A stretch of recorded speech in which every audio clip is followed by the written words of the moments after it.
KBR news కి స్వాగతం.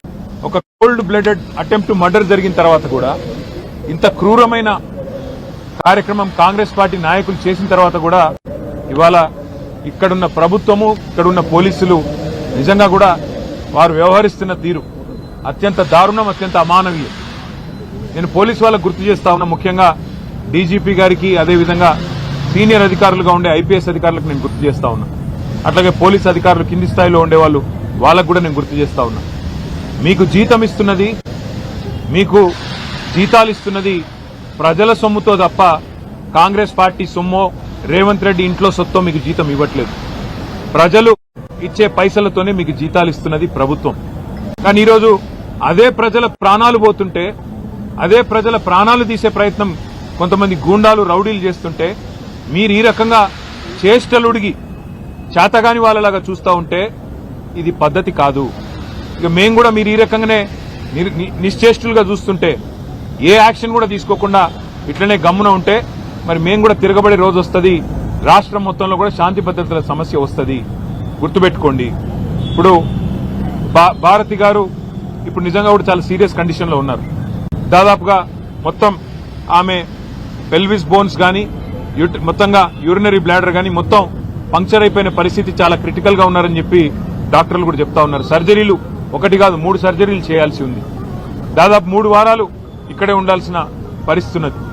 కాబట్టి ఖచ్చితంగా నేను ప్రభుత్వాన్ని డిమాండ్ చేస్తా ఉన్నా, మీరు వెంటనే స్పందించి ఏ కాంగ్రెస్ కార్యకర్తలైతే కిరాతకమైన ఈ పనికి ఒడిగట్టినరో వారిని అటెంప్ట్ మర్డర్ కింద ఒక్కరినే కాదు 4-5 కలిసి చేసినారు. ఇది చేసినవాడు ఒకడు, చేపించిన వాడు 4-5 ఉన్నారు.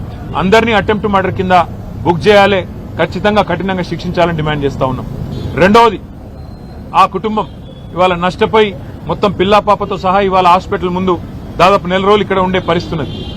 మొత్తం వైద్యానికి సంబంధించి మరి పార్టీ పరంగా మేము చూసుకుంటాము, కానీ ప్రభుత్వం కూడా ఆ కుటుంబానికి ఖచ్చితంగా సహాయం చేయాలి, నష్టపరిహారం ఇవ్వాలని చెప్పి కూడా మేము డిమాండ్ చేస్తా ఉన్నాం. దాంతో పాటు నేను ఇంకొక మాట కూడా ఈ రాష్ట్ర ప్రభుత్వానికి, ముఖ్యంగా రాష్ట్రంలో ఉండే పోలీస్ యంత్రాంగానికి చెప్తా ఉన్నా, మళ్లీ చెప్తా ఉన్నా, మేము 2 ఏళ్లైంది ఈ ప్రభుత్వం వచ్చి. మొన్న నల్లగొండ జిల్లాలో ఏ రకంగా దుర్మార్గంగా ఈ ప్రభుత్వం, ఈ పార్టీ కాంగ్రెస్ పార్టీ వ్యవహారం చేసిందో, మా మల్లయ్య యాదవ్ గారిని అక్కడ మర్డర్ చేసి మొదటి విడత పోలింగ్ కంటే ముందే మర్డర్ చేయడం జరిగింది. నల్లగొండ నియోజకవర్గంలో ఒక సోదరుడు, ఒక బీసీ సోదరుడు, ఆయన కూడా నామినేషన్ వేస్తే నామినేషన్ వేయొద్దని బెదిరించి కొట్టి ఆఖరికి కిడ్నాప్ చేసి ఆయనకు మూత్రం దాగిచ్చారు. అయినా కూడా ఇంతవరకు కేసు పెట్టలేదు అక్కడ ఉండే పోలీస్ యంత్రాంగం. ఈ రకమైన అరాచకాలు ఏవైతే ఇవాళ రాష్ట్ర వ్యాప్తంగా జరుగుతున్నాయో, ఇటు కామారెడ్డి జిల్లా ఎల్లారెడ్డిలో గాని, అక్కడ సూర్యాపేట జిల్లాలో గాని, నల్లగొండ జిల్లాలో గాని, ఇవన్నీ కూడా గుర్తుపెట్టుకుంటున్నాము. ఇవన్నీ కూడా ప్రజలు కూడా గమనిస్తా ఉన్నారు. పోలీస్ యంత్రాంగాన్ని నేను మళ్లీ కోరుతున్నా, ఇప్పటికైనా స్పందించండి, మీ డ్యూటీ చేయండి. ఒకవేళ మీరు చేయని పక్షంలో మరి మేమే డ్యూటీ చేయాల్సి వస్తుంది. తప్పకుండా శాంతి భద్రతల సమస్య వస్తుంది. దాడికి ప్రతి దాడే సమాధానం అనుకుంటే మేము కూడా తెగబడాల్సి వస్తుంది. తిరగబడ్డప్పుడు మరి మీకే ఇబ్బంది అవుతుంది, గుర్తుపెట్టుకోమని చెప్పి కూడా కోరుతూ, రాష్ట్ర ప్రభుత్వాన్ని మళ్ళొకసారి నేను చెప్తా ఉన్నా, మరి రేపు మళ్లీ ఇంకో దశ ఎన్నికలు ఉన్నాయి. ఈ రకంగా ఆవేశాలకు లోనయ్యే విధంగా మీ కార్యకర్తలను మీరేదైతే రెచ్చగొడుతున్నారో ముఖ్యమంత్రి గారు మీ భాషతో ఇష్టం వచ్చినట్టు మాట్లాడుతూ, నోటికొచ్చిన దూషణలు మాట్లాడుతూ, ఇది మంచిది కాదు ప్రజాస్వామ్యంలో. ఇకనైనా సవరించుకోండి, లేకపోతే జరగబోయే పరిణామాలకు మీరే బాధ్యత వహించాల్సి ఉంటుందని చెబుతూ, భారతి గారి కుటుంబానికి అదేవిధంగా గాయపడ్డ మిగతా కుటుంబాలకు కూడా వైద్య ఖర్చులు మొత్తం పార్టీ నుండే మేమే భరిస్తాము. తప్పకుండా ప్రతి కార్యకర్త కూడా పార్టీ అండగా ఉంటుందని చెప్పి కూడా మరొక మాట చెబుతూ అట్లాగే మా నాయకులు కార్యకర్తలకు కూడా నా విజ్ఞప్తి, నా ప్రార్థన, దయచేసి మీరు సంయమనం పాటించండి. కానీ సందర్భం వచ్చినప్పుడు అవసరమైతే అందరికంటే ముందుండి మేమే ఉండి అవసరమైతే డీజీపీ ఆఫీస్ ముట్టడికి కూడా పిలుపునిస్తాం. అవసరమైతే ప్రతి ఎస్పీ కార్యాలయం ముట్టడికి కూడా పిలుపునిస్తాం. వదిలిపెట్టం. దయచేసి ఎవరు ధైర్యం సడలకుండా ఉండాలని చెప్పి కూడా కోరుతూ, వారికి అండగా నిలబడ్డ మా కార్యకర్తలు, మా నాయకులందరికీ కూడా ధన్యవాదాలు తెలియజేస్తూ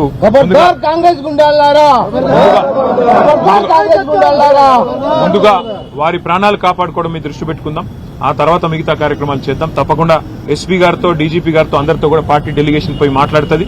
ఒక్కరు కూడా ఇందులో మిగలకుండా ఎవరెవరైతే దాడి చేసినారో అందరూ అరెస్ట్ అయ్యేదాకా, అందరికి శిక్ష పడేదాకా వదిలిపెట్టం, న్యాయ పోరాటం కూడా చేస్తామని చెప్పి కూడా తెలియజేస్తూ మీకు ధన్యవాదాలు.